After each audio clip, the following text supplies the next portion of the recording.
Graça e paz e um bom dia a todos. Estamos começando mais um programa Expressão da Fé. Obrigado pela sua audiência. E o tema de hoje é pra lá de interessante. Nós vamos falar sobre o criacionismo. Talvez você nunca tenha ouvido falar sobre esse assunto, mas eu garanto que é um conhecimento importantíssimo para o fortalecimento da fé. E para falar sobre o criacionismo, nós estamos recebendo o professor Adalto Lourenço, que é um dos maiores representantes do criacionismo no Brasil. Ele é físico, graduado e pós-graduado nos Estados Unidos, é conferencista, autor de livros, cientista, já participou de pesquisas na NASA, e ele está aqui porque, por sorte, ele é de Limeira. O interessante é que eu sempre assistia os vídeos do professor Adalto pela internet, mas nem imaginava que ele fosse de Limeira. E a coincidência foi maior ainda quando eu descobri que ele é membro, da igreja presbiteriana, que na época era a igreja que eu comecei a frequentar. Então, para mim foi uma grande surpresa e uma satisfação tê-lo aqui no programa. Muito obrigado por ter aceito o convite. É uma honra recebê-lo aqui. Mas antes de entrarmos no assunto do criacionismo, eu gostaria de perguntar um pouco mais sobre o seu currículo, sobre as suas atividades, porque muitos não conhecem. Então, para que as pessoas saibam quem é o professor Adalto Lourenço. Bom dia. Bom dia, primeiramente agradeço a oportunidade de estar aqui, falando um pouquinho a respeito do criacionismo. Um pouquinho a respeito da minha pessoa, sou formado em física e mais especificamente na área de matéria condensada. Minha especialização é em física de superfície, dentro da área de trocas de energia entre superfícies metálicas e gases. O que eu faço atualmente aqui no Brasil é um trabalho mais de consultoria. Então eu trabalho para empresas que estão desenvolvendo novas tecnologias. Eu testo essas tecnologias usando laboratórios de universidades conhecidas aqui no Brasil. Eu não trabalho mais dentro de universidade como professor ou como pesquisador universitário, mas faço um trabalho, como mencionei, de consultoria do lado de fora. Bom, hoje eu vou falar o mínimo possível, que é para aproveitar o máximo do professor Adalto Lourenço sobre esse assunto tão interessante. Eu gostaria de fazer uma pergunta. Sobre a origem do universo e da vida, Todos um dia já se perguntaram, mas de onde nós viemos, Essa complexidade extraordinária do corpo humano, a dança dos astros, todo esse ajuste do universo, como que surgiu isso? O senhor como físico, o que tem a dizer sobre isso? Olha, essa é uma pergunta muito interessante. Eu, pessoalmente, desde garoto, desde bem pequeno, sempre tive muita curiosidade a respeito disso. O que nós estudamos a respeito disso na ciência, pelo menos a respeito das origens, está relacionado com uma parte apenas da ciência, não o todo dela. Existe uma parte da ciência que procura conhecer a origem do universo, a origem da vida e tudo mais. A posição mais conhecida é o chamado evolucionismo, também conhecido como naturalismo, ou seja, o universo e a vida teriam surgido espontaneamente. Não haveria uma causa inteligente por trás de tudo isso. Isso é o que mais se ensina, o que mais se fala, é o que a gente mais vê e ouve. No entanto, eu, por muitos anos, tive essa posição. E eu defendi essa posição. E, atualmente, eu defendo o chamado criacionismo científico. Então, eu saí do evolucionismo para o criacionismo científico por questões literalmente não religiosas, mas científicas. É uma teoria bem interessante quando nós olhamos a respeito é um posicionamento muito interessante quando nós olhamos a respeito das origens. Quais teriam sido as causas que teriam feito, ou pelo menos indicadores que mostram que o universo e a vida teriam vindo à existência? Ou seja, seriam causas naturais ou causas naturais não poderiam ter feito isso. Então, um pouquinho do que eu tenho descoberto, onde eu tenho trabalhado. Durante esses muitos anos, junto com outros pesquisadores, a proposta e a pergunta que nós temos feito é o seguinte: processos naturais e leis da natureza teriam trazido à existência o universo e a vida? Essa é uma pergunta muito legal. Por exemplo, se você passa numa praia e vê um castelo de areia, a sua pergunta é: processos naturais e leis da natureza teriam produzido o castelo de areia? A resposta é óbvia, não. Claro que não. Por quê? Porque nós sabemos o que processos naturais e leis da natureza são capazes de fazer. Quando nós estudamos o universo, quando nós estudamos a vida, nós chegamos exatamente à mesma conclusão, que processos naturais e leis da natureza não teriam trazido à existência o universo e a vida. Agora, isso é uma descoberta científica, é algo espetacular. Então, dentro do contexto do estudo das origens, existem duas vertentes muito importantes, que são o evolucionismo, que diz que processos naturais e leis da natureza teriam trazido espontaneamente o universo e a vida, e o criacionismo científico, que diz que não, processos naturais e leis da natureza não teriam trazido à existência nem o universo, nem a vida. Então o criacionismo ele não pode ser considerado uma posição religiosa, não tem nada a ver uma coisa com a outra. Tecnicamente não, porque existem 3 tipos de criacionismos. Existe o criacionismo científico, existe o criacionismo religioso e existe o criacionismo bíblico. Então, quando nós discutimos a questão da origem do universo da vida, o que nós podemos discutir cientificamente é o criacionismo científico. Esse não trata nem de Deus, nem de Bíblia, nem de Alcorão, nem de Alá, nem um Deus, nem um escrito religioso. Esse é um criacionismo que trabalha apenas com processos naturais e leis da natureza. Por outro lado, nós temos a oportunidade de falar também dos outros criacionismos, que são o religioso e o bíblico. Os dois são diferentes. No caso do criacionismo religioso, ele é um criacionismo temático, ou seja, ele procura explicar por que uma determinada divindade teria trazido à existência o universo, a vida e tudo mais. Já o criacionismo bíblico, ele não é temático, ele é descritivo. Ele simplesmente relata o que o Deus da Bíblia fez em cada dia da criação. É interessante. Agora, em relação à teoria da evolução, ela é antiga. Na verdade, começou muito antes de Darwin, né? Acho que Darwin sintetizou a evolução, já se ouviu falar muito antes de Darwin. E esse posicionamento criacionista, ele é recente?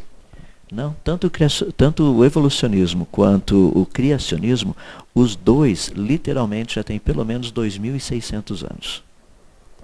Ah, que interessante. Então é bem antigo, né? Sem dúvida.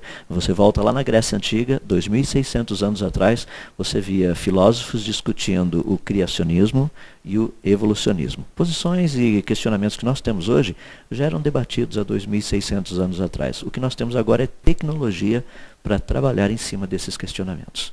E parece que ultimamente o criacionismo cresceu, né? Se ouve falar mais, está mais difundido, não sei se é impressão minha. Não, é correto. O posicionamento criacionista nesses últimos anos, devido à quantidade, o conhecimento que nós temos tido com respeito à origem, com respeito à vida, à complexidade da vida, com respeito à complexidade do universo, tem tornado cada vez mais difícil sustentar uma origem que tenha sido espontânea e natural. A evidência cada vez mais apoia uma criação e não processos naturais ou alguma coisa aleatória tendo trazido à existência tudo isso. Bom, então, em relação à teoria da evolução em si, o que o senhor fala sobre ela? Teoria da evolução é uma teoria muito interessante. Quando nós trabalhamos com a terminologia evolução propriamente dita, nós estaríamos resumidos no aspecto biológico, ou seja, a questão da vida. Origem da vida, origem das espécies, origem de toda essa biodiversidade que nós temos hoje. Quando nós tratamos de um termo mais amplo, evolução inclui também a origem do universo. Existem algumas pessoas que fazem a distinção entre os dois. Então, vamos falar de evolução, nós estaremos tratando só da origem da vida, da origem das plantas, dos animais e dos organismos vivos. E se falarmos de uma terminologia mais ampla, daí teria que tratar da teoria do Big Bang e coisas desse jeito. As ideias que nós temos hoje de evolucionismo, como eu já mencionei, são ideias antigas. Por exemplo, nós temos filósofos gregos. Tales de Mileto foi um deles, viveu cerca de 600 anos antes de Cristo. Ele dizia o seguinte, que todas as coisas que existem teriam evoluído da água por meio de processos naturais. Um dos seus discípulos, Empédocles de Agrigento, ele disse o seguinte, que sobrevive o que estiver melhor capacitado. São ideias de 2.500, 2.600 anos atrás, nada absolutamente novo. O que nós estamos fazendo hoje, como eu mencionei, é testar essas propostas. Isso tem sido algo espetacular. Então, o evolucionismo, tecnicamente, ele trabalha com ideias muito antigas. A pergunta é, verdadeiro ou não? E é isso que a gente pode discutir um pouco mais a respeito. Existem muitas teorias, né? Eu me lembro de uma antiga, de que a girafa, né, teria o pescoço que ela tem atualmente, em virtude da necessidade de pegar plantas, né, no alto das árvores, porque já não haveria alimentação e coisas desse tipo. Estão gostando? É isso aí. Nós vamos agora para um rápido intervalo comercial e a gente volta já, não saia daí.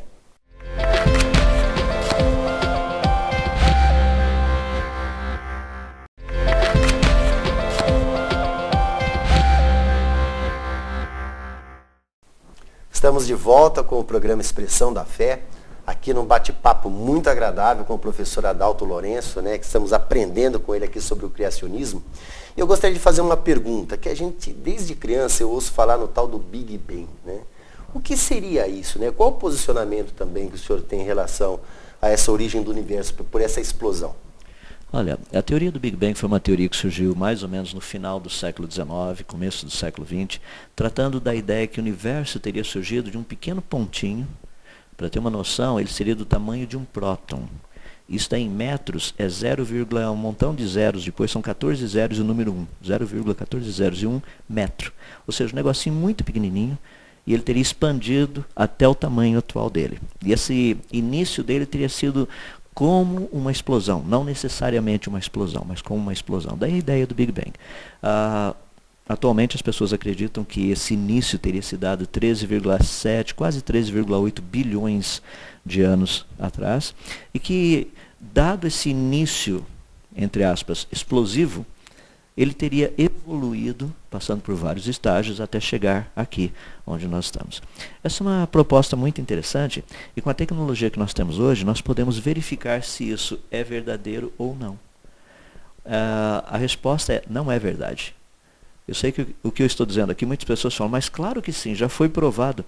Quando nós pegamos os telescópios e observamos os objetos mais distantes no universo, nós estaremos vendo como eles eram quando a luz saiu de lá. Tá? Não como eles são hoje, mas como eles eram. Então nós pegamos, por exemplo, objetos que estão a 12,5, alguns deles 12,7 bilhões de anos-luz de distância. Teoricamente, esses objetos tinham menos de 1 bilhão de anos quando essa luz saiu de lá vindo para cá. Em termos de idade do universo, esses objetos deveriam parecer literalmente crianças. Tá? Vamos pegar assim, uma galáxia não deveria ter uma aparência de galáxia, ela estava num processo de formação ainda. Estrelas não deveriam se parecer estrelas, deveriam estar num processo de formação. Agora, o que tem deixado assim os astrônomos boquiabertos é que, independente da direção que você olhar esses objetos extremamente antigos, eles já parecem prontos. Então, a impressão que nós temos é que o universo surgiu pronto. Ele nunca evoluiu. Porque se ele tivesse evoluído, à medida que nós estivéssemos olhando para esses locais distantes, dependendo da distância, você veria objetos em estados diferentes de evolução ou de formação. Seria mais ou menos como se eu estivesse tirando fotos de uma criança desde o seu nascimento até a sua idade adulta. Então, à medida que eu vou tirando essas fotos, eu percebo que algo acontece. Mas se você volta ao passado e todas as fotos que você tem dessa criança não é de criança, é de um adulto, você fala, esse adulto já foi criança alguma vez? Entendi. Esse é o problema que nós estamos nos deparando. A impressão que nós temos é que o universo nunca foi criança. Ele nunca foi jovem. Ele sempre foi perfeitamente, completamente funcional, como que nós temos visto aqui. Isso é contra a teoria do Big Bang. É interessante. Já que eu falei em Big Bang, tem a tal da chamada partícula Deus também. Não ajudou o cientista na descoberta da origem do universo? Como que ficou essa situação da partícula Deus? Isso é uma pergunta muito interessante também, Siddhartha, que é o seguinte: quando as pessoas falam a respeito da partícula Deus, muitas pessoas acham que existe uma única partícula no universo. Tá? Isso daí faz parte de um modelo. Então, se nós descobrirmos que essa partícula verdadeiramente existe, parece que ela existe. O ano que vem, 2014, é quando será feito o teste final lá no Large Hadron Collider, que é o LHC, fica lá entre a França e a Suíça. Daí sim vai ser feito um teste final para ver se realmente ela existe. Até o presente momento, parece que ela existe. Vamos supor que seja detectado que ela existe, confirmado que ela existe. Se for confirmado que ela existe, nós não teremos descoberto como o universo teria vindo à existência. Nós teremos descoberto como o universo funciona. Por exemplo, quando foram descobertos os prótons, os elétrons, os nêutrons, isso aí não foi uma descoberta de como o universo teria surgido, mas sim como o universo funciona. Então seria mais uma partícula dentro de um arsenal de partículas que nós já conhecemos, mostrando de uma forma mais específica como o universo como um todo ele funciona. Então muitas pessoas falam, mas se descobrirmos essa partícula, daí nós teremos descoberto a origem do universo. Não é verdade. Nós teremos descoberto mais uma partícula que nos ajuda a entender um pouquinho melhor do funcionamento dessa coisa maravilhosa que é o que nós chamamos de universo. Interessante. E é interessante também como isso acaba esbarrando na questão da fé, né? Como que o senhor lida com essa questão da fé e da ciência? Olha, isso é algo muito interessante. Eu coloco da seguinte forma: toda ciência devidamente estabelecida, e no meu caso, por ser um cristão, crer na Bíblia, e digo que toda a Bíblia corretamente interpretada nunca entrarão em contradição. Mas a ciência precisa estar e deve estar devidamente estabelecida e a Bíblia deve ser corretamente interpretada. Deixa eu dar um exemplo bem simples. Quando nós estudamos a parte do planeta Terra, nós temos descoberto que na sua origem, lá no começo, o planeta Terra tinha um único continente, aquilo que nós chamamos de Pangeia. Hoje, dentro da ciência, ninguém tem dúvida disso. Isso é um fato aceito por criacionistas, evolucionistas, qualquer cientista acredita nisso. Quando você vai lá no livro de Gênesis, capítulo 1, no terceiro dia, que pega uns versos 9 e 10, o texto diz assim: Disse Deus, ajuntem-se as águas num só lugar e apareça a porção seca. É singular, não é plural. Se ele tivesse dito e apareçam as porções secas, daí nós estaríamos tratando dos continentes.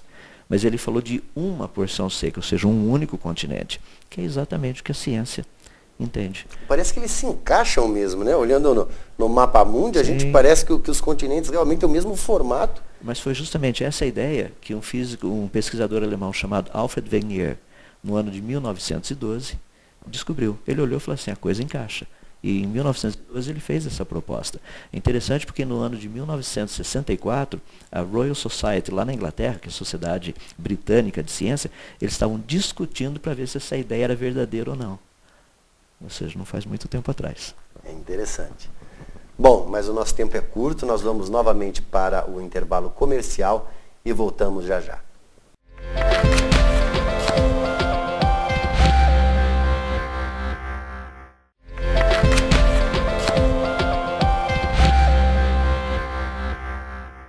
Estamos de volta aqui nesse bate-papo, na verdade aprendendo com o professor Adalto Lourenço sobre o criacionismo, que é um assunto que me fascina. Viu? Mais uma vez eu queria agradecer a sua presença e convidá-lo para vir no próximo programa. Eu acho que nós não vamos esgotar hoje, né? Longe de esgotar, porque esse assunto é bastante extenso, mas já fica o convite, porque realmente eu acho importante para o fortalecimento da fé das pessoas. Falando em teoria da evolução, eu queria perguntar, o que pode ser afirmado hoje sobre a evolução do ser humano? Olha, essa é uma pergunta assim, extremamente interessante e eu vou dar uma síntese a respeito disso. Até o presente momento, aquela ideia de que o homem teria evoluído do macaco, sabe essas coisas que nós ouvimos por aí? Primeiro, isso nunca foi ideia evolucionista. A evolução não diz que o ser humano veio do macaco. A teoria da evolução diz que seres humanos, chimpanzés, gorilas e possivelmente orangotangos teriam vindo de um ancestral comum. Seria como esse ancestral comum produzindo duas árvores distintas, dois grupos distintos. Um grupo teria evoluído no ser humano, o outro grupo teria evoluído em chimpanzés, gorilas, orangotangos e coisas assim. Então essa é a ideia principal da evolução. Agora, a pergunta que nós precisamos fazer é, se houve uma evolução, qual teria sido esse tipo básico, então, que nós chamamos? A resposta é que não existe nenhuma evidência que esse tipo básico teria existido. Esse é o primeiro ponto. Quando você compara seres humanos, chimpanzés, gorilas e orangotangos, geneticamente, são muito diferentes. Por exemplo, em termos de quantidade de genes, o ser humano é muito mais parecido com o gato do que ele é parecido com o chimpanzé. Quando nós tratamos em termos do tamanho do genoma, por exemplo, o genoma humano tem 3,2 gigabytes de informação. O do elefante é exatamente igual ao nosso. Então, se for comparar por tamanho, literalmente, nós temos que ter um ancestral comum com o elefante. Se for comparar pelo número de genes, nós temos que ter um ancestral comum com os gatos.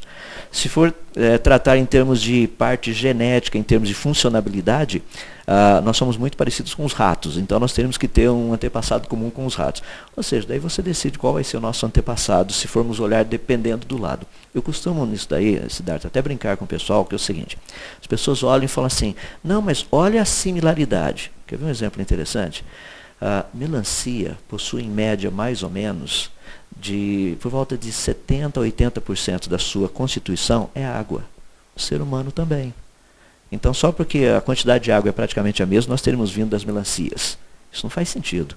Ou seja, temos que encontrar evidências que realmente demonstrem ou uma origem comum, uma suposta evolução. Quando nós tratamos do aspecto do crânio, que é praticamente o que os cientistas mais trabalham na questão dos hominídeos, seriam os antepassados dos seres humanos, a caixa craniana desses fósseis encontrados são caixas cranianas muito, muito parecidas com caixas cranianas de chimpanzés, gorilas e orangotangos. Não são caixas cranianas parecidas com a dos seres humanos. Então eles falam assim, não, mas tá vendo, isso aqui houve uma evolução. Não, mas você tem uma caixa craniana que está perfeitamente dentro dos padrões de um chimpanzé ou de um gorila ou coisas assim. Tá? Esse tipo de forma de vida.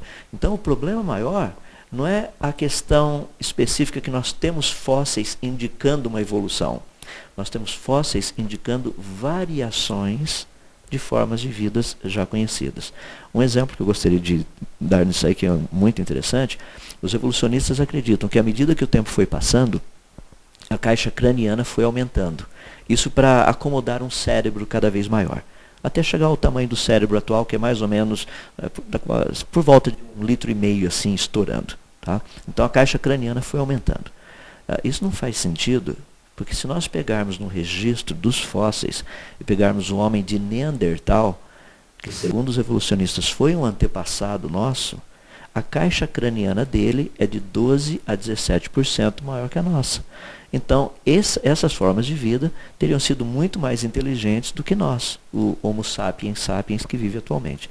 Fazendo um resumo, portanto, existem muitos fósseis, o problema não são os fósseis, o problema é a interpretação que tem sido dado a esses fósseis. Se nós olharmos os fósseis sem colocar a nossa interpretação, permitir que eles falem por conta própria, você irá perceber que eles iriam dizer assim, olha, nós somos desse grupo de chimpanzés, gorilas e orangotangos. Nós não temos nada a ver com vocês, seres humanos. Essa é a impressão que nós temos ao olharmos essas características desses fósseis. Interessante. Nós estamos caminhando, né, para o final do programa. Estou com uma pergunta aqui que eu quero fazer, que eu já tinha pensado em casa para perguntar sobre isso. Essas datações que são feitas através do carbono 14, elas são confiáveis? Essa também é uma pergunta muito interessante, porque o carbono 14 é um método muito bom para datarmos objetos que contenham carbono. Então, por exemplo, madeira, grãos, coisas desse tipo. É muito bom para datar até por volta de mais ou menos uns 5.000 anos atrás. De 5.000 a 20.000 anos, ele é questionável. E de 20.000 anos para cima, não se usa o carbono 14. Em vez de datar o objeto ou o fóssil, nós datamos a rocha. Daí usa outros métodos como potássio argônio, urânio chumbo, rubídio estrôncio, tem vários outros métodos para datar. Agora, todos os métodos de datação sofrem exatamente do mesmo problema. Qual é esse problema?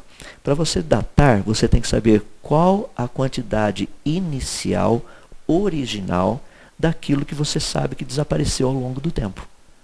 Essa é uma questão muito interessante. Como saber a quantidade original, ou seja, quando essa rocha foi formada, quando esse fóssil foi formado, quando essa madeira foi cortada para fazer aquele sarcófago, qual era a quantidade original desse negócio que nós temos aqui, ou do carbono, ou do urânio, ou seja lá o que for.